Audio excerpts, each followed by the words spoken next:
بسم الله الحمد لله اللهم صل على محمد النبي الأمي وعلى آله وسلم تسليما.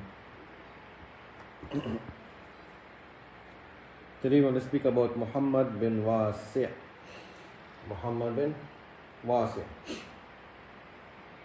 Of course, he is considered amongst the muhaddithin, and his riwayat can be found in books like An-Nasa'i, Tirmidhi, Abu Dawud, and Muslim.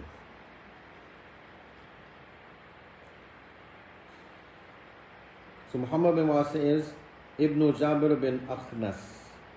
That's his real name. Al-Imam al-Rabbani. He was al-Imam, scholar al-Rabbani, taking care of the Ummah, teaching the Ummah from grassroots level upwards. Al-Qudwatu. Qudwatu is a person who assists others selflessly. So you would look at that person and you would know that person would be a beacon of hope for you, and that person would be a person you can go to for help. So there are some people who are like that. Some people who are like that, they call Qudwatun or Shiam or Qudwa, meaning such people you can depend on them for help and they wouldn't want anything in return. His name was, one of his kunya, one of his nicknames was Abu Bakr. Some say his name was Abu Abdullah al-Azdi al-Basri. Siyar A'lam means one of the great personalities of the deen. He was a student of Anas bin Malik, Ubay bin Umair, Mutawrif bin Shakir, Abdullah bin Samit, Abu Salih al-Saman, Muhammad bin Sirin, Tabi'i. So he was, you could say, from the third generation of people, meaning he was amongst the students of the Tabi'in.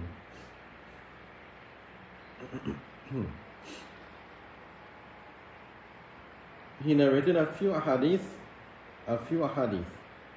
His students were like Hisham bin Hassan, Azhar bin Sinan, Hamad bin Zaid, Nuh bin Qais, Salam, Muhammad bin Fadl bin Atiyah, Ali bin al-Madini. Ali bin al-Madini, great muhaddith, has said Muhammad bin Wasi had narrated 15 ahadith, 1-5. Could have been more than that, Allah knows best. Keep in mind, in the past, you would find, because he was from like an early era, you would be able to count the amount of ahadith. So, like for example, you find Imam Bukhari, Imam Tirmidhi narrated hundreds of, let's say thousands of ahadith, and you will find some Sahaba narrated only about 100, 200. Why? Because this is what they memorized in their time, and this is they narrated to the few students that they had. As time went on, you had more people learning ahadith, and you would have like Imam Bukhari rahimahullah, for example. He would have dozens of teachers, so he would learn everything from these dozens of teachers, and these dozens of teachers would have dozens of ustads themselves. So this is why Imam Bukhari could assemble and gather so many ahadith. But if you would go closer to the time of Nabi sallallahu alaihi wasallam, you would find the Sahaba, they would narrate lesser amount of ahadith, right? So Ali bin al-Madini says he narrated 15 ahadith. That's to his knowledge. Of course, it could have been more. However, the muhaddithin like Ahmad al-Ajli says he was thiqqatun abidun salih. He was thiqqa, very reliable, a great abid and worshipper, and salih, pious, righteous.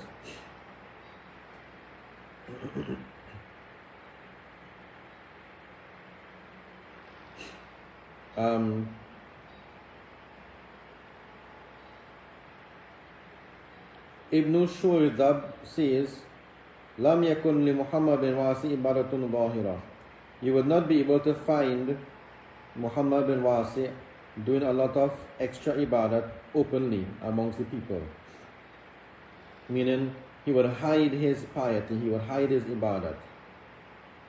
وَكَانَتِ الْفِتْيَةُ إِلَى غَيْرِهِ وَإِذَا قِيلَ مَا أَفْضَلَ أَهْلُ الْبَصْرَةِ. But if somebody would ask the question, who is the most righteous of the people of Basra, any person alive at that time would say Muhammad bin Wasi. So even though he hid his piety, people still knew he was pious due to the sincerity that he had. Sulaiman at-Taimi says, ما أحد أحب أن ألقى الله بمثل صحيفته مثل محمد بن واسع. I would not love to meet Allah with the good deeds of anyone except Muhammad bin Wasi. Meaning, if I had the ability to choose someone's books of good deeds besides my books of good deeds, I would choose Muhammad bin Wasi because of what they know about him. They envied his good deeds. Subhanallah.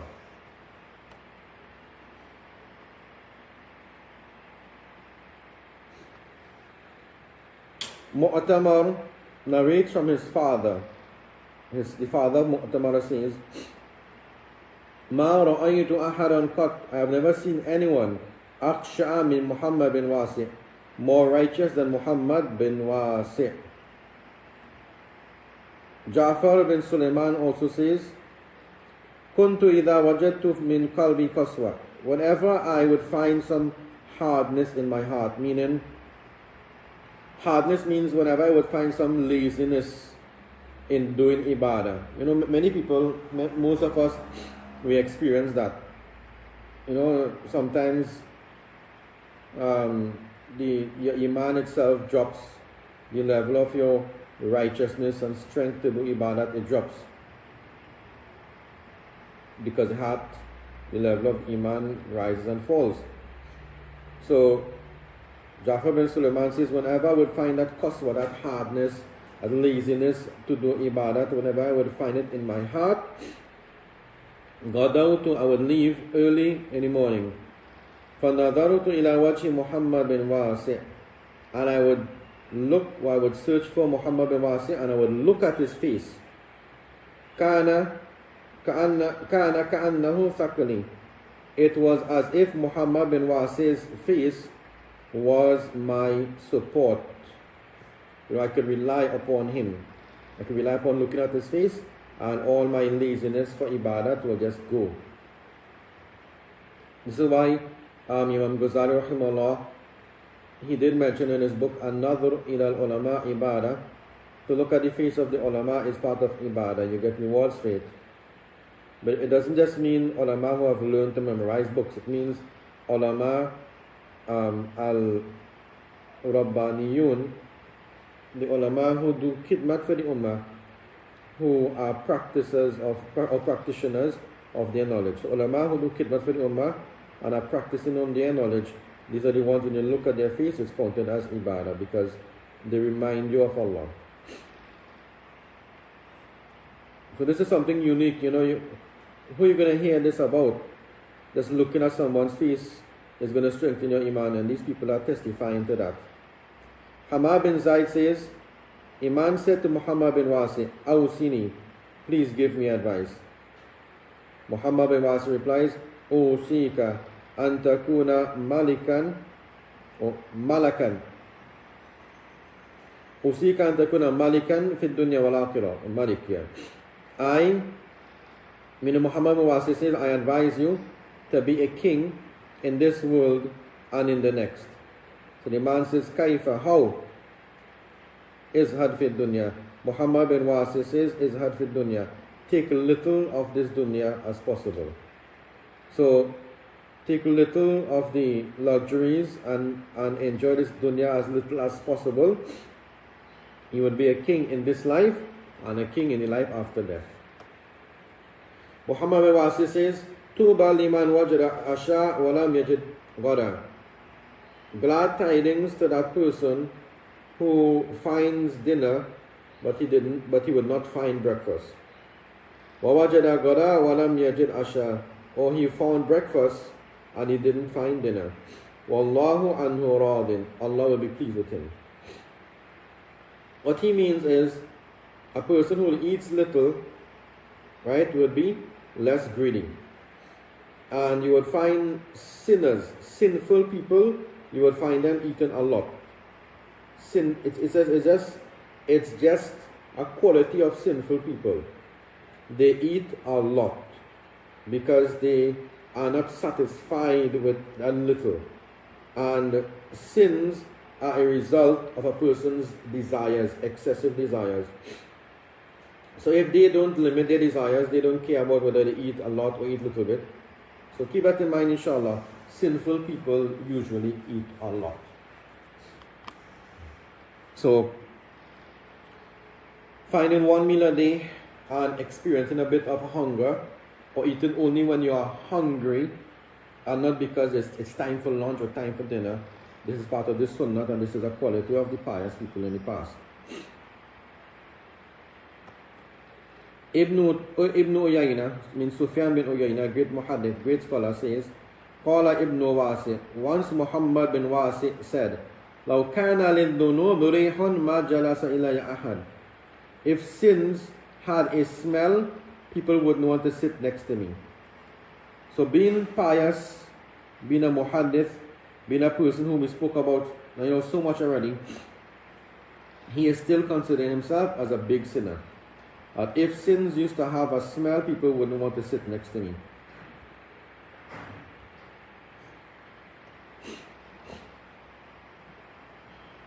Alright. Lamma Sawafa Qutayba bin Muslim al-Turk. Asma'i says, Qutayba bin Muslim, the great Muslim general, when he formed the lines in the army to face the Turks before he went to the battle with them. وَهَالَهُ أَمْرُهُمْ, and he looked at their fighting force and he became a little bit concerned. Sa'ala al-Muhammad bin Wasi, he asked some of the soldiers, where's Muhammad bin Wasi? Because Muhammad bin Wasi would sometimes accompany the Muslim armies. Whenever Muhammad bin Wasi is in an army, that army is always victorious. So he asked the soldiers, where's Muhammad bin Wasi? Fakila, they said, Huwa dhaka fil maymana. He's standing there on the right side of the army, leaning on his bow, and his eyes and his gaze is just lost in the heavens, and he is just moving his fingers like this, making dua. He's just making dua with his eyes in the heavens. So Qutayba bin Muslim says that one finger of Muhammad bin Wasi is more beloved to me than 100,000 sharp swords in the hands of 100,000 strong young men. The dua of Muhammad bin Wasi says, Da'hu yad'u. Leave him alone, let him make dua. So this is, Muhammad bin Wasi was so valuable even to the Muslim generals, Qutayba bin Muslim. Now we are reading these Siyar over here on his biography, so we can take some samples from them. Mashallah, we would listen to fiqh, we would listen to hadith, but a lot of times it's hard to connect it to how people practiced it. This is the reason why we are reading these biographies from Siyar A'lam Al-Nubala, right? So that we can understand how our deen is practiced, and we can set goals to follow these people, inshallah ta'ala.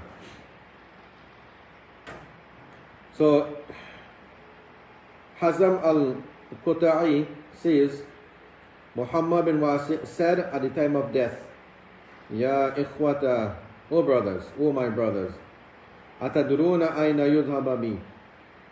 Do you know where I'm going to be sent now? Do you know where I'm going to be sent now? And he said, Wallahi ila nar aw ya'fu Allahu anni.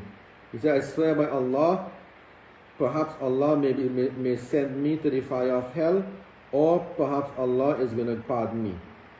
So he's not even going to claim at the time of death that he was righteous and he deserved Jannah. At the time of death, he doesn't even know where he's going to go.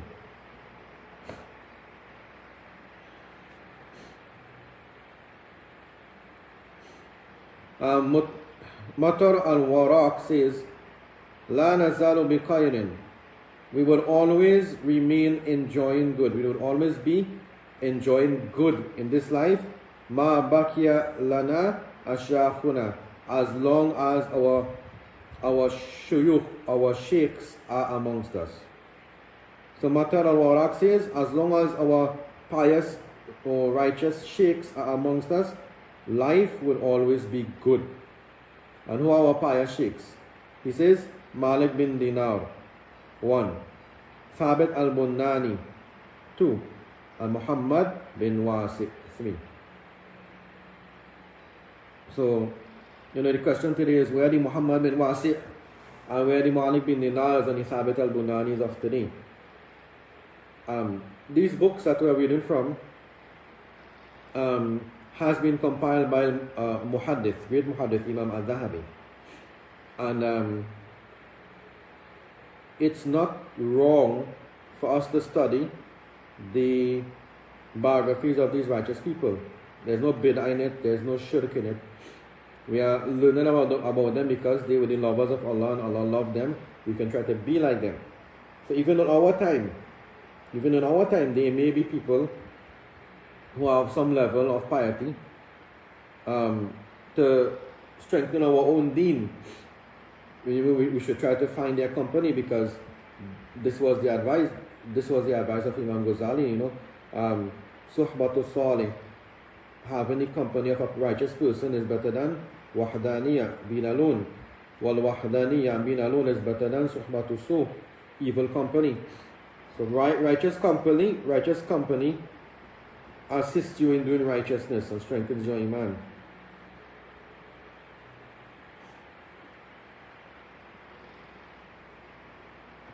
Muhammad bin Wasi says, Inni la'agbitu rajulan ma'ahu dinuhu wa ma ma'ahu min ad-dunya shay.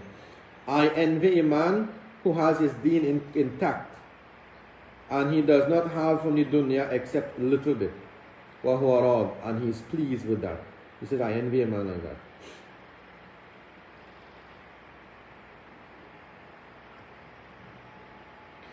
Muhammad bin Wasi also says, إِذَا أَقْبَلَ الْأَبْدُ بِقَلْبِهِ عَلَى اللَّهِ. If a slave approaches Allah with sincerity of heart, with a pure heart, أَقْبَلَ اللَّهُ بِقُلُوبِ الْعِبَادِ عَلَيْهِ. Allah brings the hearts of men towards him. Allah brings the hearts of men towards him. He also says, يَكْفِي مِنَ الدُّعَى مَعَ الْوَرْعِ يَسِيرُ الْأَمَلِ. If a person has yasir al-amal, little bit of good deeds, he says, making dua with the fear of Allah would be enough to fill in the rest of the gaps, inshallah. Hisham bin Hassan said to Muhammad bin Wasi, Kaifa asbahta? How are you this morning? How are you this morning? Muhammad bin Wasi replies, Qariban ajali, ba'idan amali, sayyi'an amali. He says, this morning, Qariban ajali, my time of death is coming close.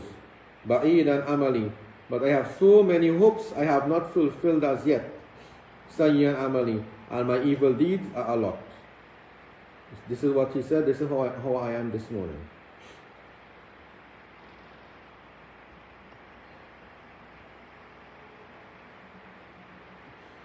Muhammad bin Wasi is reported to have said to one man, Hal abakaka qattu sabiqu ilmillahi fik. Have you ever cried with the thought or the belief that Allah already knows your actions and your conditions? Meaning, Allah knows you, Allah knows your shortcomings, Allah knows what you're going to do tomorrow or whatever, where you're going to end up. Has that ever made you cry out of fear of Allah?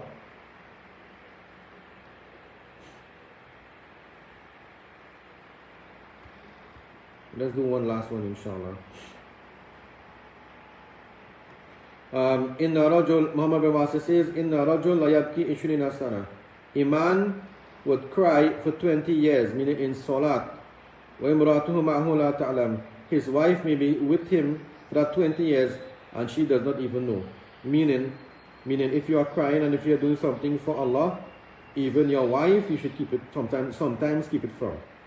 Now, it doesn't mean hide things from them. He's meaning, be so sincere with Allah that your wife does not even know some of your good deeds. Right? Be so sincere with Allah that sometimes your wife does not even know some of your good deeds. We're not saying to hide things from them. We're just saying this is the level of sincerity you should reach. Of course, it's always good for a man to share his good deeds with his wife as an encouragement. That's good, encouragement. Let's do one more, inshallah. Subhanallah. It's just getting so better and better, you know. Subhanallah. Hisham bin Abdul Malik. Hisham bin Urwa says, Da'a Malik bin Mundir al-Wali Muhammad bin Wasi. Malik bin Mundir, who was the governor, once called Muhammad bin Wasi. He tells him, Ijlis al-Qadha, I want to make you the Qadi and the judge of the city. Muhammad bin Wasi says, Nah, I don't want. I'm not going to do it. Fa'awadahu. So the sultan or the governor says, alright, if you don't sit down to make qada or to be the judge, right, I'm going to whip you 300 times in public. I'm going to whip you 300 times in public. Muhammad bin Wasi says, if you do that, فَإِنَّكَ مُصَلَّتْ, then you have the authority to do that. I can't stop you, right? What I'm going to do to stop you if you're going to do that? وَإِنَّ دَلِيلَ الدُّنْيَا خَيْرٌ مِّنْ دَلِيلَ الْآخِرَةِ. But the disgrace of this world, meaning being whipped in public 300 times, is preferred to me, is better than being disgraced in the Akhirah. Meaning, appointing me as a judge, I may make a mistake and Allah is going to take me to task for that in the Akhirah. I rather take my risks in this life being whipped 300 times in public, than being disgraced in the Akhirah. Some of the Umara, some of the leaders, when they will send gifts to Muhammad bin Wasi, and he would return the gifts, or when they would want to appoint him as an authority figure, and then he would refuse, they would say to him, Innaka ahmak, O Muhammad, you are a big fool. Muhammad bin Wasi, you are a big fool. Muhammad bin Wasi would reply, Ma ziltu yuqalu li hadha mundu ana sagir. He says, people have been telling me this since I was small. Right? People have been telling me this since I was small, so it's nothing new. I refuse to accept your favors. I refuse to do something for you all. And I'm a fool. People have been telling me this since I was small. Subhanallah. So, there's much more, but time has run out, so let's stop there today, inshallah ta'ala, right? Jazakumullah khair. Assalamu alaikum wa rahmatullahi wa barakatuh.